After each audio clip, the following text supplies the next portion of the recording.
Galera, tudo bem? Aqui é o professor Jefferson de Campos e no vídeo de hoje é resolvendo questões de matemática. Hoje, no dia 29 de março de 2025, aconteceu o PSS aqui na cidade de Pinhalão, o PSS para pedagogo, enfermeiro, técnico em higiene bucal, salvo engano, e motorista.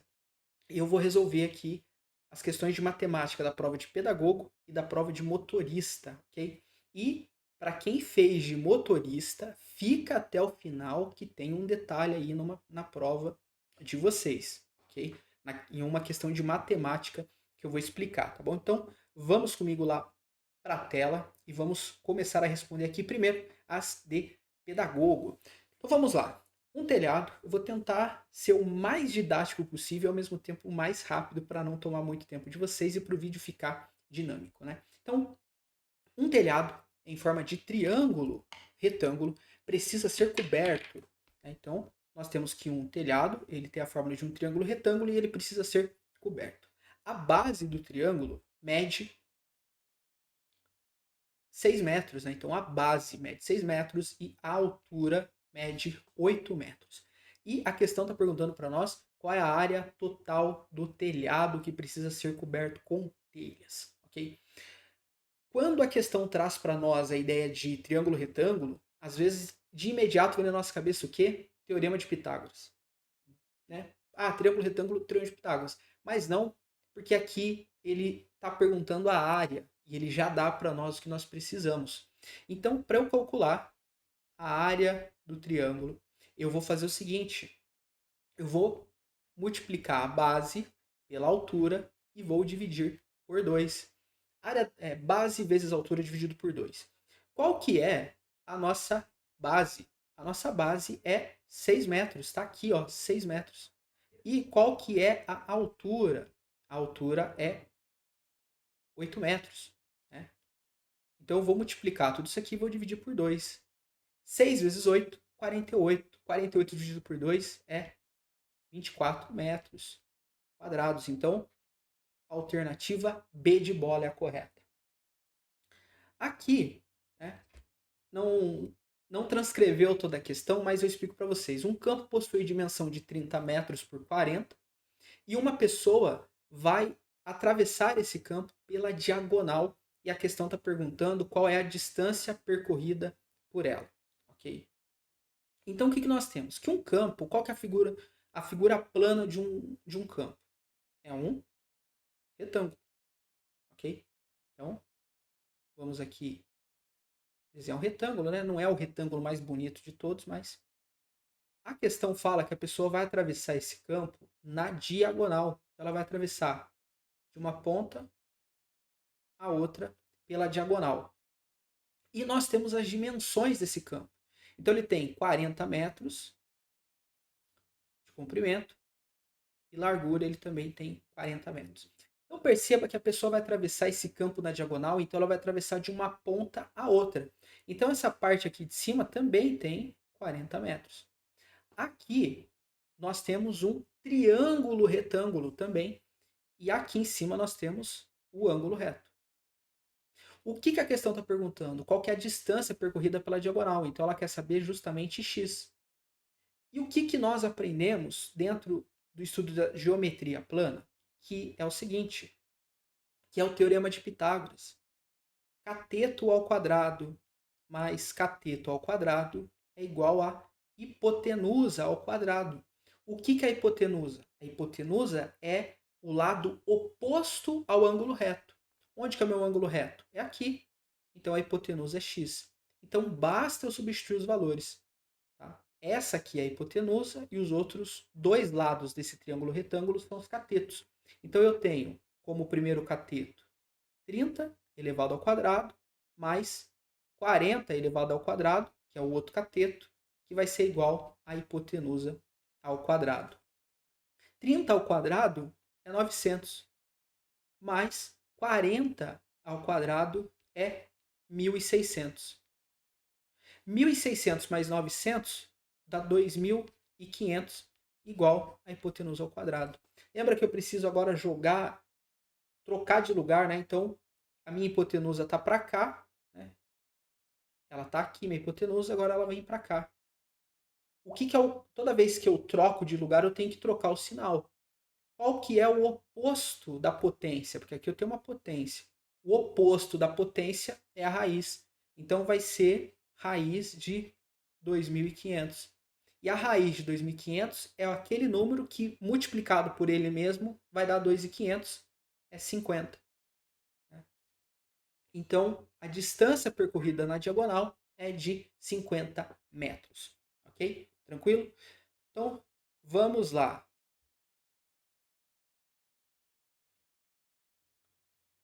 Maria e Ana estavam participando de uma peregrinação e a Maria percorreu 50 metros por dia e demorou. Então vamos aqui, ó. A Maria ela percorreu 50 metros por dia e demorou 16 dias. Vamos colocar aqui, ó. Ela percorreu 50 metros por dia e levou 16 dias. A Ana percorreu 40 metros por dia e a gente quer saber quantos dias ela levou para percorrer isso. Agora, perceba o seguinte. Aqui eu tenho uma regra de 3. E aí, algumas pessoas me falaram, Jefferson, mas eu apliquei a regra de 3 e deu errado. Por quê? Porque na regra de 3 eu multiplico cruzado, né? Então seria 50 vezes x e 40 vezes 16. Só que nem sempre eu vou multiplicar cruzado na regra de 3. Não, Jefferson, não. Por conta do seguinte, eu só vou multiplicar cruzado se os valores, se as grandezas forem proporcionais. Quando as grandezas não são proporcionais, eu não multiplico cruzado. Então, pensa comigo. Se, ó, aqui a Maria andou 50 metros e percorreu em 16 dias. A Ana andou 40. Então, você concorda comigo que se eu andar menos dias, se eu andar menos metros por dia, eu vou levar mais tempo? É óbvio. Se a Maria andou 50 metros e percorreu todo o caminho em 16 dias, a Ana andando a menor distância, né? A Ana andando menos num dia, automaticamente ela vai levar mais dias. Então, se uma flecha sobe e a outra desce, eu tenho valores desproporcionais, ou grandezas que não são proporcionais. Porque quanto menos eu ando, mais dias eu levo. Agora, se as duas flechas estivessem no mesmo sentido, aí eu multiplico o cruzado. Aqui, como eu tenho grandezas que não são proporcionais, quanto menos eu ando, mais dias eu levo, a multiplicação é na mesma linha. A multiplicação é na mesma linha. Então vai ficar 50 vezes 16, que vai ser 800. E 40 vezes x, que vai ser 40x. Vou trocar aqui, né? Ou simplesmente eu posso fazer o seguinte, ó.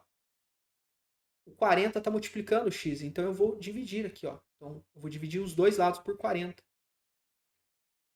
40x dividido por 40 fica x, né? Então x é igual a 800 dividido por 40, é só eu corto um zero aqui para simplificar, vai ficar 80 dividido por 4, que vai dar 20.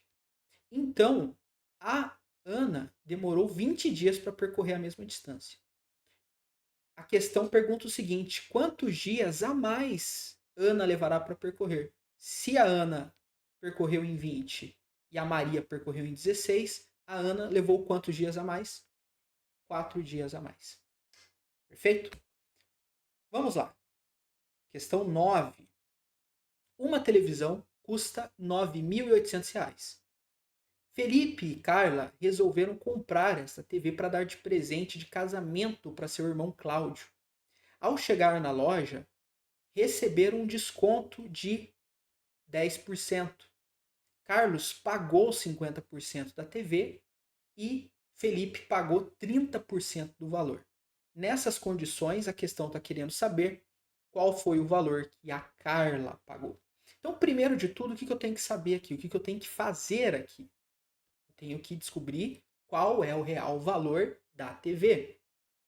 Porque ela custa R$ 9.800 e teve um desconto de 10%. Como que eu descubro isso aqui, Jefferson? É só multiplicar 9.800 por 10%. Ou seja, só fazer esse valor multiplicado por 0,10. Então, R$ 9.800 vezes 10. Vezes 0,10, perdão. Tá? Quando eu faço essa multiplicação, né, que aqui são várias contas, então algumas eu só vou falar para vocês para economizar espaço aqui. Então, R$ 9.800 vezes 0,10 dá R$ 980 de desconto. Tá? Então, a TV com desconto passa a valer R$ 8.820. Este é o novo valor da TV com o desconto. O Carlos pagou 50%. Significa que Carlos pagou a metade. Tá? Então, Carlos pagou a metade. Tá? Então, vou colocar aqui, ó. Carlos, ele pagou 50%, que corresponde a metade. Então, o Carlos pagou quantos da TV? O Carlos pagou R$ 4.410. Esse é o valor que o Carlos pagou. O Felipe pagou 30%. O que é 30%? É eu pegar este valor e multiplicar por 0,30, que vai dar um valor de R$ 2.646. Então foi esse o valor que o Felipe pagou. O Carlos pagou R$ 4.410 e o Carlos pagou R$ 2.646. Quando eu somo esses dois valores aqui, ó, este com este, né? Estou somando eles vão me resultar num valor de R$ 7.056. R$ 7.056. Foi o valor que o Carlos e o Felipe pagaram. O que restou? A Ana vai pagar, a Carla vai pagar. Então basta eu pegar R$ 8.820 menos R$ 7.056, que vai dar o valor de R$ 1.746. Este foi o valor que a Carla pagou na TV, ok? Vamos agora então para de motorista. E se você ficou até agora aqui, deixa o like, comenta, compartilha com o pessoal de Pinhalão e das cidades vizinhas que fizeram o PSS aí, que eu estou respondendo aqui as questões de matemática. Pessoal que fez para motorista, agora é com vocês e aí tem um pequeno problema aqui. Qual que é o problema, Jefferson? O problema é o seguinte, a questão 6 é passível de recurso. A questão 6 é passível de recurso. Por quê? Olha para mim. A questão 6 diz o seguinte: qual dos seguintes números é múltiplo de 6? Qual dos seguintes números é múltiplo de 6? E por que a questão é passível de recurso, Jefferson? Porque temos duas respostas. Duas respostas. Para saber se um número é múltiplo de outro, basta eu dividir. Então, 18 dividido por 6 é igual a 3. 25 não dá para dividir por 6, dá um número quebrado. Mas 30 dividido por 6 é igual a 5. 14 não tem como dividir. Então perceba que múltiplo de 6 é o número 18 e também o número 30. Ou seja, eu tenho duas alternativas corretas aqui. Duas alternativas corretas.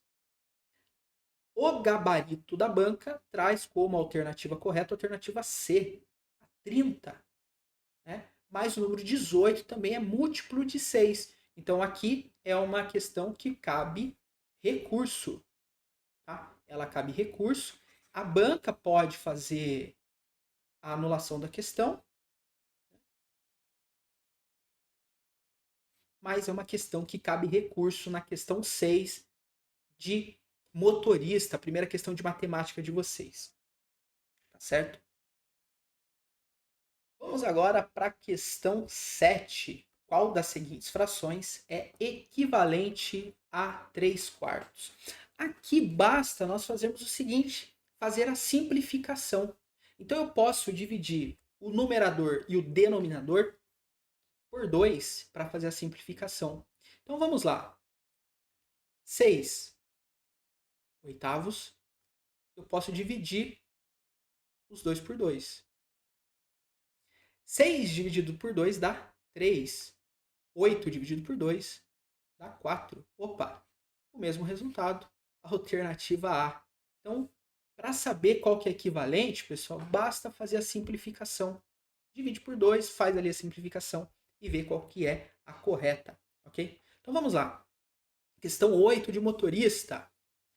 Um produto custa R$ 200 e está num desconto de 15%. Qual é o preço deste produto após o desconto? Então, como que a gente pode fazer aqui? Tem dois jeitos de fazer essa questão. Tem dois jeitos de resolver essa questão. O primeiro jeito de resolver ela é da seguinte forma. É fazer uma multiplicação. Na verdade, das duas formas é a multiplicação. Tá? Mas aqui eu posso pegar o valor, tá? Foi R$ 200, e posso multiplicar ele pelo valor do desconto, 0,15. Toda vez que eu estiver trabalhando com porcentagem, pessoal, eu tenho que transformar a porcentagem em número decimal, ok? Aí basta colocar uma vírgula aqui e um zero antes, tá? Então, fazendo essa multiplicação aqui, ó, 200 vezes 0,15, o resultado vai ser 30. Então significa que eu tive R$ 30 de desconto. Então basta eu subtrair 30 do valor de 200, que vai dar 170. A outra forma é eu pegar o valor de 200, que é o valor que custa o produto, e multiplicar por 0,85. Por quê? Porque se teve um desconto de 15%, significa que eu vou pagar 85% do valor do produto. 200 vezes 0,85 é igual a 170. Então, essas questões de porcentagem dá para fazer dessas duas formas, ok? Vamos lá para a penúltima questão de motorista. Uma pessoa aplicou R$ 1.000 em um investimento a juros simples, com a taxa de 5% ao mês. Após 6 meses, qual será o montante total que esta pessoa terá? Então, aqui, uma questão de juros, né? Juros simples. E aqui é necessário saber a fórmula de juros simples. Qual que é a fórmula de juros simples, Jefferson?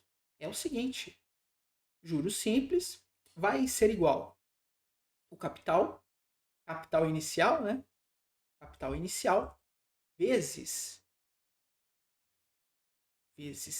I, e este I significa a taxa de juros, né? Aqui nós estamos falando de 5% ao mês, vezes T, que é o tempo. Então vamos substituir aqui, né? Os juros vai ser igual ao capital, que é 1.000, vezes 0,05, porque é 5% ao mês, então eu preciso transformar em número decimal, vezes o tempo, que é 6 meses. Tá? Então, fazendo toda essa multiplicação, 1.000 vezes 0,05 vezes 6 dá igual a R$ 300. Só que não tem essa opção aqui. Não tem. O que eu vou fazer? Este valor de R$ 300, o que é esse valor de R$ 300? É o meu lucro, é o que eu lucrei, é o que rendeu o meu dinheiro esse tempo aplicado. Então basta eu somar o que eu ganhei da aplicação mais o capital inicial, que é 1.000, que vai resultar em R$ 1.300 como questão correta aqui da questão 9, alternativa C. Tá certo? Vamos então para a última questão. Vamos para a última questão. Maria precisa fazer sanduíches e foi até a padaria perto da sua casa, onde o quilo do pão francês custa R$ 12. Sabendo que Márcia tá trocado aqui, né? Ah, não. Sabendo que Márcia... Trocado o nome das pessoas aqui, né? Mas vamos lá. Sabendo, né, que possui R$ 42 para comprar pães, quantos quilos ela conseguiu comprar de pães? Então, é só eu fazer o seguinte. Se eu tenho R$ 42 para comprar pão e o pão custa R$ 12 o quilo, então basta eu dividir 42 por 12 para saber quantos quilos de pães eu vou poder comprar. Então, 4 não dá para dividir por 12, então eu vou pegar o 42. 12 vezes quanto que chega próximo do 42? 12 vezes 3, que dá 36. 36 para chegar no 42, faltam 6. 6 dá para dividir por 12? Não dá. O que eu faço então? Coloco uma vírgula aqui e acrescento 0 para continuar. 60 divide por 12? Divide sim. Quantas vezes 12 é igual a 60? 5 vezes 12 é igual a 60, para 60 nada. Então, alternativa C, com R$ 42 eu posso comprar 3,5 kg de pães. Então é isso, pessoal. Espero que vocês tenham gostado desse vídeo aqui, respondendo as questões de matemática de pedagogo e de motorista. Espero também que você tenha ido bem nessa prova aí do PSS. Qualquer dúvida, sugestão, comentário, deixa aqui, que vai ser um prazer responder você. E compartilhe esse vídeo aí nas redes sociais também. Pessoal, até mais. Um forte abraço.